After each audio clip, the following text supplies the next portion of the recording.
Your coding standards are obsolete. It's time for someone who understands modern architecture." Austin's words sliced through the conference room, leaving a stunned silence in their wake. My colleagues averted their eyes, as if watching someone's public execution. 15 years of dedication reduced to a single humiliating dismissal in front of the entire engineering team at NetSpan Analytics. I could feel the heat rising to my cheeks, but I kept my expression neutral. The termination papers slid across the polished oak table toward me, Austin's manicured fingernails tapping impatiently on the wood. Instead of protesting, I simply nodded, collected the document, and rose from my seat. "Do you have anything to say for yourself, Geraldine?" Austin asked, his voice dripping with false concern for the benefit of our audience. "No, thank you for the opportunity," I replied, my voice steady despite the tremor in my hands. I gathered my belongings, turned on my heel, and walked out of the conference room with my head held high. My name is Geraldine Knox.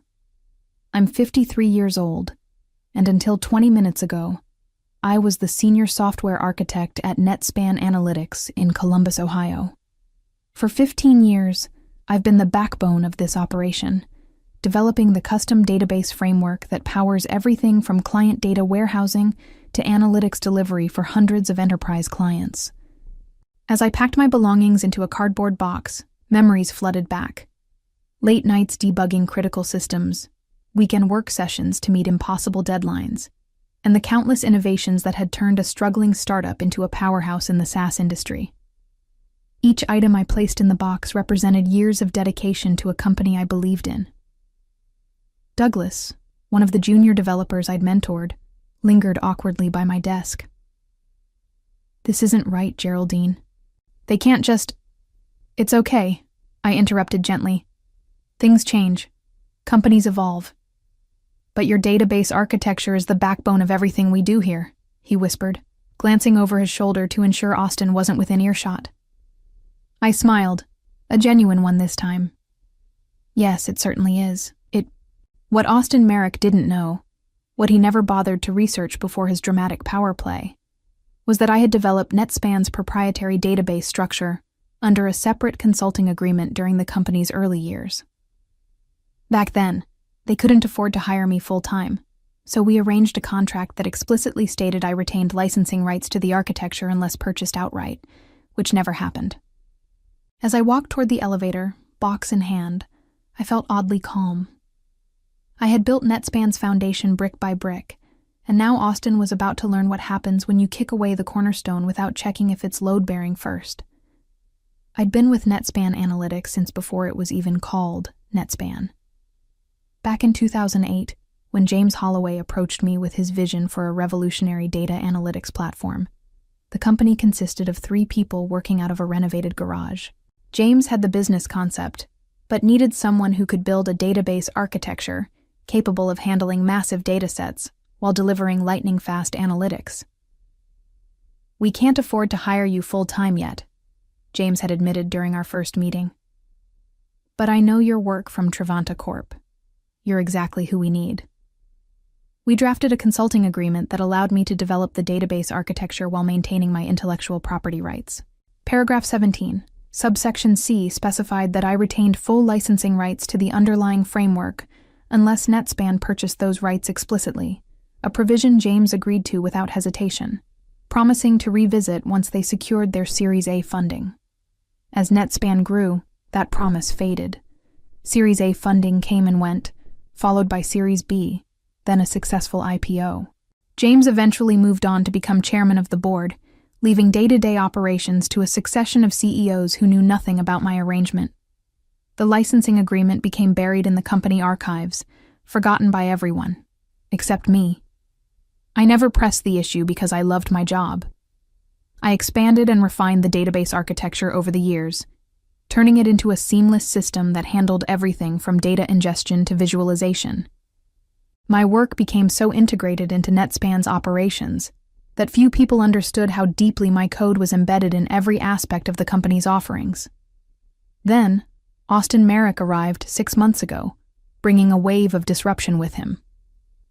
At 34, He was the youngest director of engineering in the company's history, recruited from a trendy Silicon Valley startup with promises of modernizing our legacy systems. In meetings, he spoke in a constant stream of buzzwords: microservices, blockchain integration, serverless architecture, while dismissing the robust systems that had served our clients reliably for years. "We need to pivot toward a more agile framework," became his mantra, though he never specified what that meant. I tried to work with him, explaining the elegant complexity of our database structure and how it could be evolved without the risks of a complete overhaul. But Austin saw my caution as resistance, my experience as obstinance. In his eyes, I represented the old guard, a barrier to his vision of transformation. "The tech industry waits for no one, Geraldine," he told me during our last one-on-one meeting, barely looking up from his phone. "Either adapt or get out of the way." I never imagined he'd make the choice for me, but perhaps it was inevitable from the moment he walked through Netspan's doors.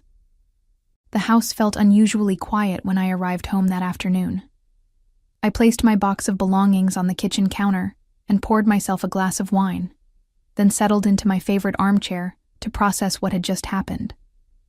15 years of my professional life had ended in less than 15 minutes. My phone buzzed repeatedly, messages from concerned colleagues expressing their shock and support. I appreciated their sentiment but wasn't ready to respond.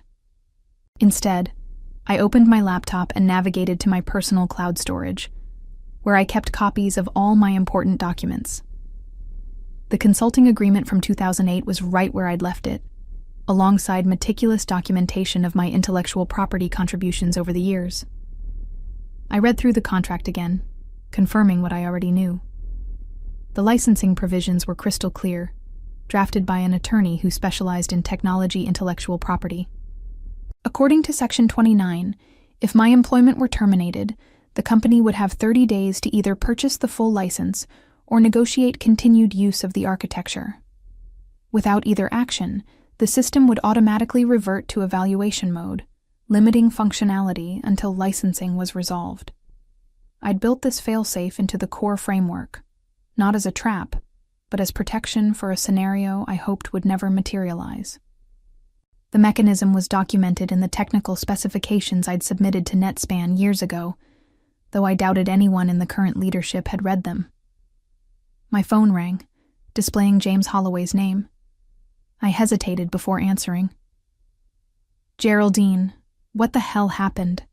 I just heard from Patricia in Human Resources." James and I had drifted apart over the years as he focused on board-level responsibilities, but we still maintained a cordial relationship. "Austin decided my services were no longer required," I replied, keeping my voice neutral. "Said my coding standards were obsolete." James swore under his breath. "That's absolute nonsense. Did you remind him about the licensing agreement?" "No, I didn't. He made his decision quite publicly, in front of the entire team. It didn't seem like the appropriate time to bring up contract details."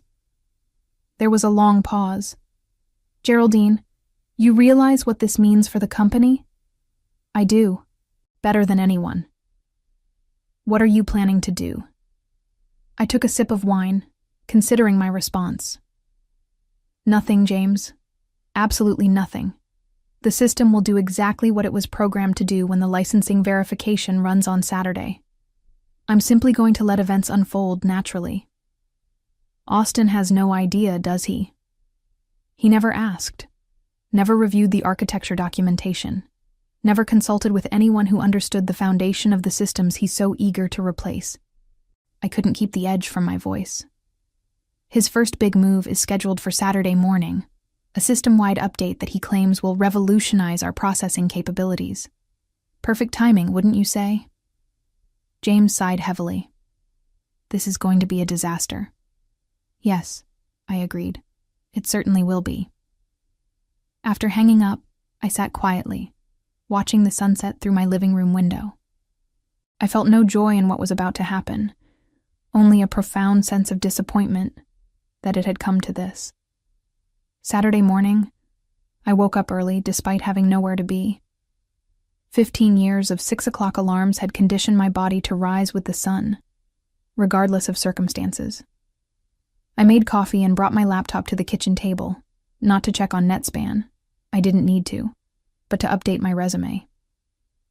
At precisely 7 a.m., Austin's scheduled system update would begin. By 7:30 a.m., when the licensing verification routine ran its regular weekly check, NetSpan's entire platform would grind to a halt. No data queries, no client dashboards, no reports. Just a simple error message. License validation failed. I wondered how long it would take them to understand the problem. The error message was deliberately generic, designed to appear as a routine system check rather than a licensing enforcement mechanism. The technical logs would contain more specific information, but would anyone at NetSpan know where to look? At 7:45 a.m., my phone rang. The caller ID showed Douglas's number. "Geraldine, thank goodness you answered. We're in complete meltdown mode here. Nothing's working." His voice was strained, the background noise suggesting chaos. "What happened?" I asked, feigning ignorance. "Austin pushed his big update this morning, and now the entire system is down. Every client is getting error messages. The support lines are jammed. Austin's blaming the database architecture, saying your code must have failed." "Of course he was." "I see. He's got everyone searching through your documentation, but nobody understands it like you do. Is there any chance—" "I'm sorry, Douglas. I'm no longer employed by NetSpan. I can't help." My tone was gentle but firm. "But you built this system. You're the only one who—" "Douglas," I interrupted, "this isn't your problem to solve. Trust me on that." After hanging up, I took a deep breath. Part of me felt guilty about the junior developers like Douglas caught in the crossfire, but they would weather this storm. It wasn't about them.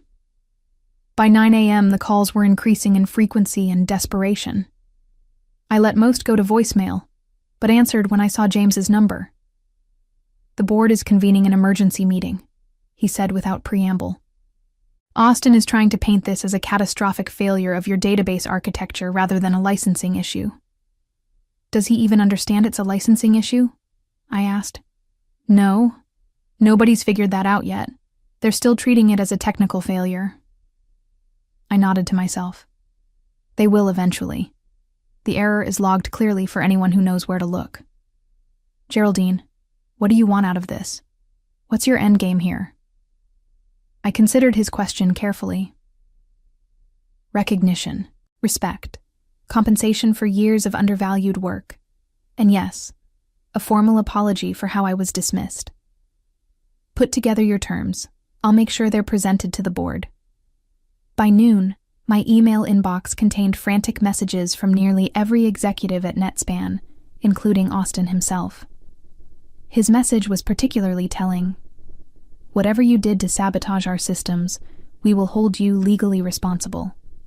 This kind of vindictive action is exactly why we needed to move beyond your outdated approaches. I didn't bother responding. Instead, I contacted Patricia Winters, a technology attorney I'd consulted years ago when drafting the original agreement. Within an hour, she had reviewed the contract and confirmed what I already knew. I was on solid legal ground. "They don't have a leg to stand on," Patricia assured me. "Your licensing rights are explicitly protected, and the termination clause is crystal clear. If anything, they're the ones in potential legal jeopardy for using your intellectual property without proper licensing after your termination." By 2 p.m., the CTO finally called, his voice a mixture of realization and resignation. "It's a licensing issue, isn't it?" "Yes, Thomas. It always was."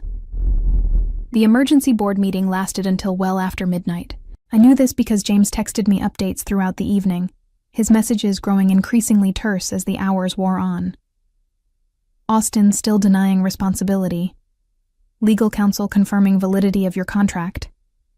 CFO calculating potential losses, 7 figures per day.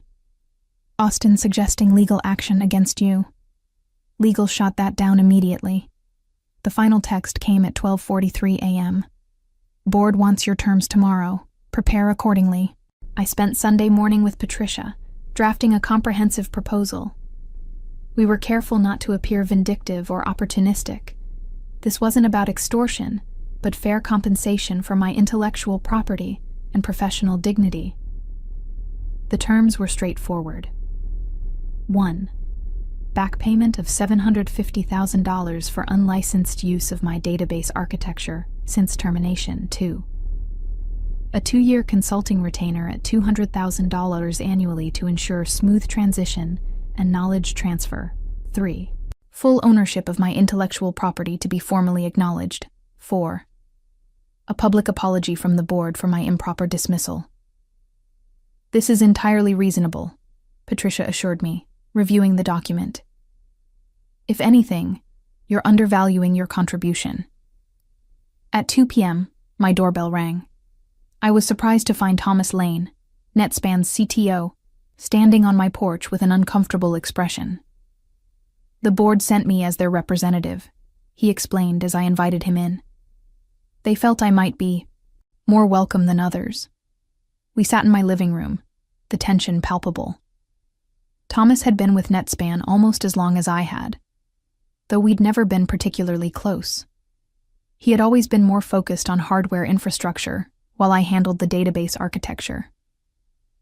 I want to apologize personally, he began, his discomfort evident. I should have stepped in when Austin started pushing for your termination. I knew the value of your work, but I didn't fight hard enough to protect it, or you. I appreciated his candor, but remained guarded. Thank you for that, Thomas. But I assume you're here for more than just an apology. He nodded, reaching into his briefcase to retrieve a folder. The board has reviewed your terms, and they're prepared to accept them, with one modification.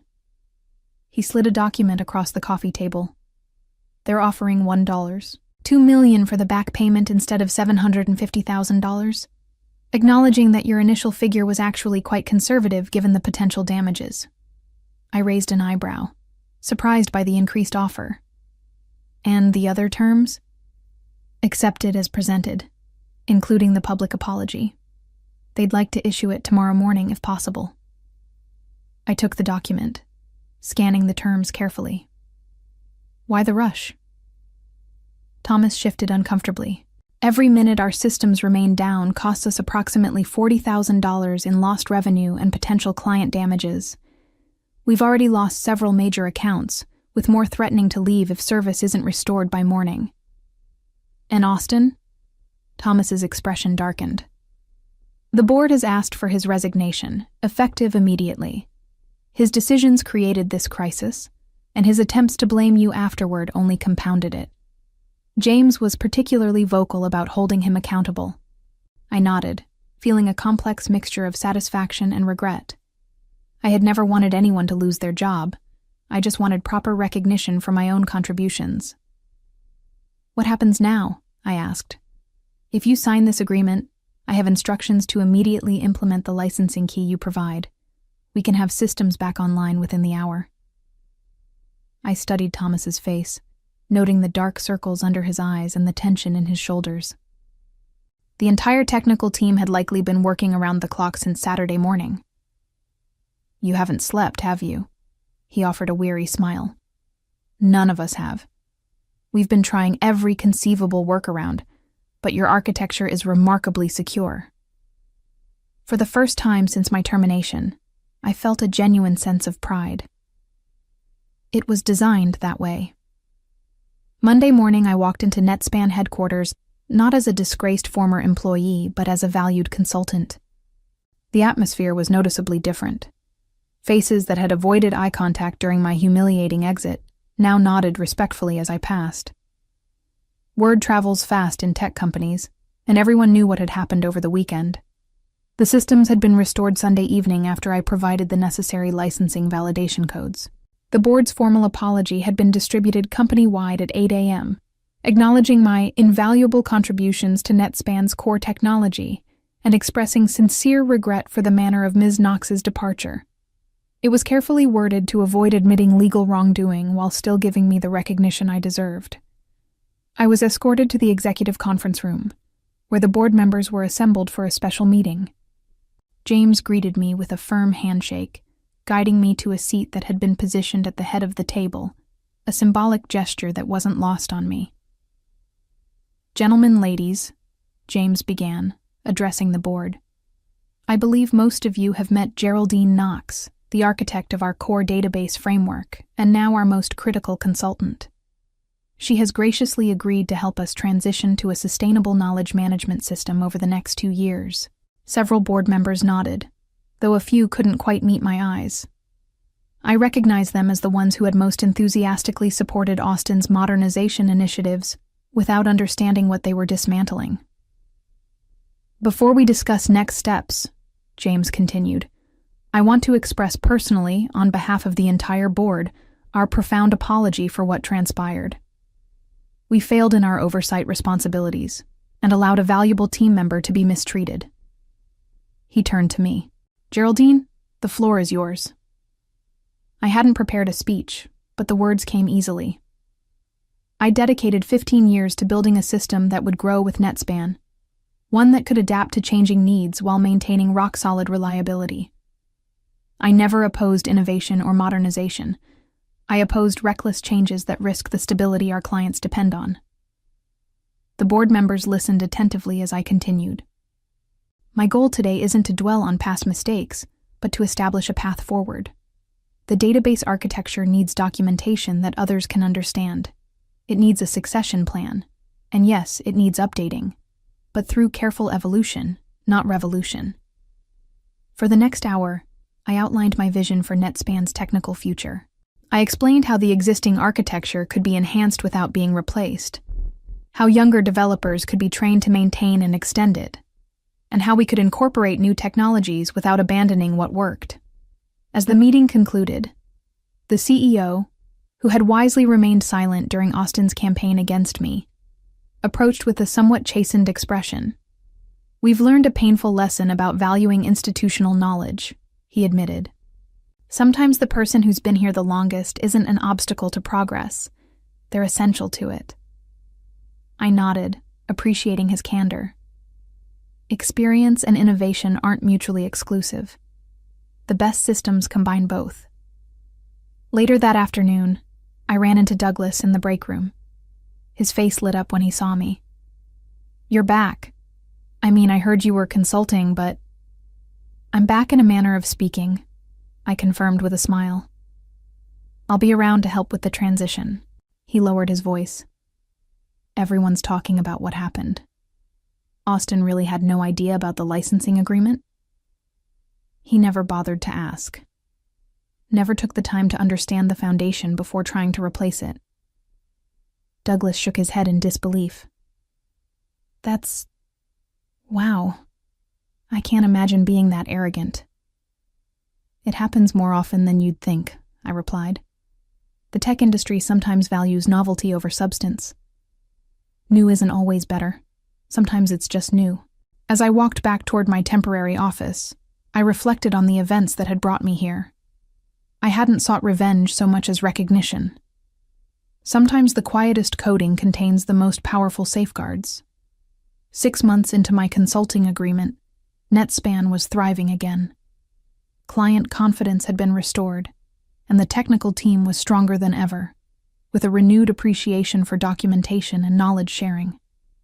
Austin's replacement, Vanessa Wright, was a pragmatic leader who valued both innovation and stability, a refreshing change from her predecessor's reckless approach. I had established a comprehensive training program for the younger developers, ensuring that my knowledge wouldn't remain siloed. Douglas had shown particular aptitude for understanding the database architecture and was emerging as a natural successor to maintain it after my consulting period ended. The board had maintained a respectful distance, allowing me to work without interference while making it clear that my expertise was valued. James occasionally checked in, our old friendship gradually rekindling as we collaborated on long-term strategic planning. On a Wednesday afternoon, I received an unexpected visitor to my office, Patricia from Human Resources, the same woman who had processed my termination papers 6 months earlier. "I brought you something," she said, placing a manila envelope on my desk. It just came through from legal. Inside was a formal document acknowledging my intellectual property rights to the database architecture, now officially licensed to NetSpan under the terms we had negotiated. It was signed by every board member and included a personal note from the CEO. With our deepest appreciation for your contributions and our sincere apologies for failing to recognize them sooner. It was more than just a legal document. It was validation of 15 years of work, of countless late nights and weekends sacrificed to build something lasting. I ran my fingers over the embossed company seal, remembering the days when NetSpan was just 3 people in a garage with an ambitious dream. Thank you, Patricia. She nodded, understanding the weight of the moment. You know, after everything that happened, a lot of people expected you to be different. Vengeful, maybe. I smiled. I never wanted revenge. I just wanted respect. As Patricia left, I carefully placed the document in my portfolio. The victory wasn't in bringing NetSpan to its knees. It was in helping it stand stronger afterward. 1 year after my public dismissal, I found myself standing at a podium at the Ohio Technology Leadership Summit, delivering a keynote address titled Building Sustainable Systems, the Human Element in Software Architecture. The irony wasn't lost on me. I had been invited specifically because of how the NetSpan situation had resolved. My case had become something of a cautionary tale in tech management circles, a perfect example of why companies should value their experienced engineers rather than rushing to replace them with younger, supposedly more innovative talent. Several industry publications had covered the story, though NetSpan had wisely refused to comment beyond their public apology. As I concluded my speech, the audience of technology professionals and executives gave an enthusiastic round of applause. During the Q&A session, a young woman raised her hand. Your database architecture saved NetSpan from collapse, but now you're actively teaching others how to maintain and eventually replace it. Aren't you undermining your own power by sharing your knowledge so freely? It was an insightful question, one that struck at the heart of what many people misunderstood about my actions. Knowledge isn't power when it's hoarded, I replied. It's power when it's properly valued. I never wanted to be irreplaceable. I wanted the systems I built to be understood and appreciated. The true failure at NetSpan wasn't just one director's arrogance. It was a culture that allowed critical knowledge to become mysterious, rather than documented and shared. After the summit, several companies approached me with consulting offers, including 2 of NetSpan's largest competitors. I declined politely, explaining that I was committed to completing my current engagement. The truth was more nuanced. I had no desire to leverage NetSpan's crisis for personal gain. My goal had never been to maximize profit, but to restore professional dignity. That evening, I received an email from Vanessa Wright with a simple subject line: "Thank you for rebuilding bridges instead of burning them." As I reflected on my journey from humiliation to vindication, I realized that the most satisfying revenge wasn't destruction, but creation, building a legacy that would outlast both crisis and triumph.